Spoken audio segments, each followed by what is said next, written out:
কিছু গল্প আছে যা আমাদের মনে এমনভাবে গেঁথে যায় রাতের ঘুম কেড়ে নেয়, বিশেষ করে আধুনিক হিন্দি ভৌতিক গল্পগুলো। কিন্তু ঠিক কী থাকে এই গল্পগুলোতে যা আমাদের এতটা ভয় পাইয়ে দেয়? চলুন আজ আমরা এই ভয়ের ভেতরের গঠনটা একটু ব্যবচ্ছেদ করে দেখি, সেই কমন সুতোগুলো খুঁজে বের করি যা এই গল্পগুলোকে এতটা শক্তিশালী করে তোলে।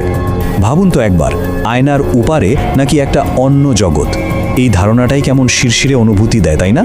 কিন্তু আসল ভয়টা কিন্তু আয়নার প্রতিবিম্বে নয়, বরং তার পেছনের গল্পে। মানে যে কোনো ভূতের গল্পের মূলে কোনো দানব থাকে না, থাকে এক দুঃখী আহত মানুষ। আসুন সেইখান থেকেই শুরু করা যাক। যে কোনো ভৌতিক ঘটনা শুরু হওয়ার আগে তার পেছনে একটা মানুষের গল্প থাকে। এমন একটা গল্প যেখানে আছে গভীর কষ্ট, অবিচার বা বিশ্বাসঘাতকতার ক্ষত। আর সেই ক্ষতটাই ধীরে ধীরে পচে গিয়ে একটা অতিপ্রাকৃত রাগে পরিণত হয়। এই আবেগঘন শুরুটাই কিন্তু গল্পগুলোকে খুব বাস্তব আর আরও বেশি ভয়ঙ্কর করে তোলে। এই যেমন ধরুন অঞ্জলি আর সুমনের গল্প। দুজনের জীবনই শেষ হয়ে গেছিল ভয়ঙ্কর গার্হস্থ্য হিংসার শিকার হয়ে। তাদের মনের যন্ত্রণা এতটাই গভীর ছিল যে মৃত্যু তাদের শান্তি দিতে পারেনি, বরং সেই সীমাহীন কষ্টটাই তাদের আত্মাকে এক প্রতিশোধের আগুনে জ্বালিয়ে দিয়েছে। আর এই কষ্টের উৎস যে শুধু গার্হস্থ্য হিংসা তা কিন্তু নয়। কখনো এটা হতে পারে পূর্বজন্মের কোনো পাপ, কখনো বা পরিবারের ভেতরে লুকিয়ে রাখা কোনো অন্ধকার শক্তি, আবার কখনো এমন কোনো অপরাধ যার কোনোদিন বিচারই হয়নি। এই না পাওয়া বিচারই আসলে প্রতিশোধের বীজ বুনে দেয়। তাহলে দেখুন আসল ব্যাপারটা কি দাঁড়াচ্ছে। এই গল্পগুলোর ভয়টা কিন্তু শূন্য থেকে আসে না, ভয়টাকে গেঁথে দেওয়া হয় খুব বাস্তব, খুব মানবিক একটা কষ্টের ওপর। আর ঠিক এই কারণে অতিপ্রাকৃত ঘটনাগুলোকে মনে হয় যেন মানুষেরই কোনো ভুলের সরাসরি পরিণতি। তো এই যন্ত্রণা যখন প্রতিশোধ নিতে শুরু করে তখন কি হয়? ভয়টা কিন্তু এক লাফে এসে ঝাঁপিয়ে পড়ে না, বরং শুরুটা হয় খুব সামান্য অস্বস্তিকর কিছু লক্ষণ দিয়ে। মনে হবে যেন আপনার চেনা জগতের ওপর কেউ আলতো করে একটা আঁচড় কেটে দিয়েছে। নিশার গল্পটা ভাবলেই ব্যাপারটা পরিষ্কার হয়ে যাবে। প্রথম রাতে এক ক্যাব ড্রাইভার, ঠিক আছে, হতেই পারে। দ্বিতীয় রাতেও সেই একই লোক, একটু কেমন যেন লাগছে। কিন্তু তৃতীয় রাতেও যখন ঠিক একই মুখটার সামনে আসে, তখন বুঝতে বাকি থাকে না যে এটা আর কোনো কাকতালীয় ঘটনা নয়, এটা একটা ভয়ঙ্কর ফাঁদের শুরু। আর এই প্রথম সিগন্যালগুলো কিন্তু নানাভাবে আসতে পারে। কখনো মনে হবে কেউ যেন ছুঁয়ে দিল, কিন্তু ঘরে কেউ নেই। কখনো হয়তো দেখবেন চোখের সামনেই অসম্ভব কিছু ঘটছে। আবার কখনো এমন কিছু শুনবেন বা দেখবেন যা আপনাকে বুঝিয়ে দেবে যে কিছু একটা খুব বড় গোলমাল হচ্ছে।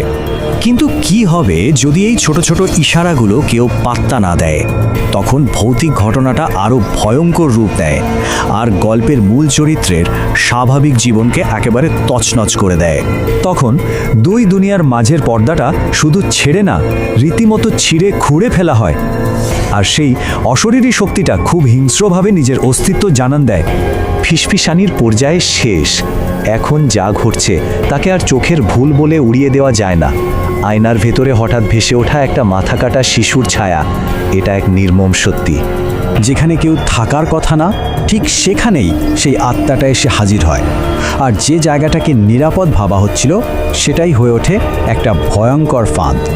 আর সবচেয়ে ভয়ঙ্কর হয় তখন যখন ভূতটা আর অন্য কেউ থাকে না, নিজেরই একটা চোখবিহীন ভয়াল রূপ যখন সামনে এসে দাঁড়ায়, তখন পালানোর আর কোনো জায়গা থাকে না। ভয়টা যখন একেবারে চরমে পৌঁছায়, ঠিক তখনই গল্পের আসল রহস্যটা সামনে আসে। এই সংঘাতের মুহূর্তে আমরা, মানে দর্শক আর গল্পের চরিত্র, সবাই জানতে পারি কেন এই সব কিছু ঘটছে। সত্যিটা অবশেষে প্রকাশিত হয়। মজার ব্যাপার হলো কিছু গল্পে এই অশরীরী শক্তিটাকে একটা নামও দেওয়া হয়। যেমন ধরুন ছালাওয়া। এটা এমন একটা সত্তা যা একা যাত্রাকারকে এক মানসিক গোলক ধাঁধায় আটকে ফেলে আর তার ভয় থেকেই নিজের শক্তি বাড়ায়। আবার কখনো কখনো সত্যিটা আসে অন্য কারো মুখ দিয়ে। যেমন একজন অঘরী যখন মদনকান্তকে বলে দিচ্ছে যে তার এই ভোগান্তির কারণ হলো তার পূর্বজন্মের পাপ। এটা আসলে কর্মফলের বিচার। আর কিছু ক্ষেত্রে আত্মা নিজেই কথা বলে, সরাসরি তার শিকারকে মনে করিয়ে দেয় সেই অপরাধের কথা যা সে হয়তো ভুলেই গিয়েছিল বা ভেবেছিল পার পেয়ে গেছে। অতীত আর বর্তমান এক সুতোয় বাঁধা পড়ে যায়। এই সত্যিটা সামনে আসার পরই আসে শেষ অঙ্ক, মানে বিচার। আর এই বিচারটা হয় খুব শক্তিশালী, যা সহজে ভোলার নয়। আর এই বিচারের শেষটা কিন্তু সব গল্পে একরকম হয় না। কোথাও দেখা যায় নির্মম প্রতিশোধ, যেমন অঞ্জলির আত্মা তার অত্যাচারী পরিবারকে শেষ করে দেয়। আবার কোথাও প্রায়শ্চিত্তের মাধ্যমে মুক্তিও মেলে, যেমন ভুটিয়া হাভেলির মদনকান্ত। মানে শেষটা হয় প্রতিশোধের, নয়তো মুক্তির, কিন্তু প্রত্যেকটাই খুব জোরালো আর মনে রাখার মতো। তবে কিছু কিছু গল্পের শেষটা আরও বেশি ভয়ঙ্কর, যেমন মিশার গল্পটা।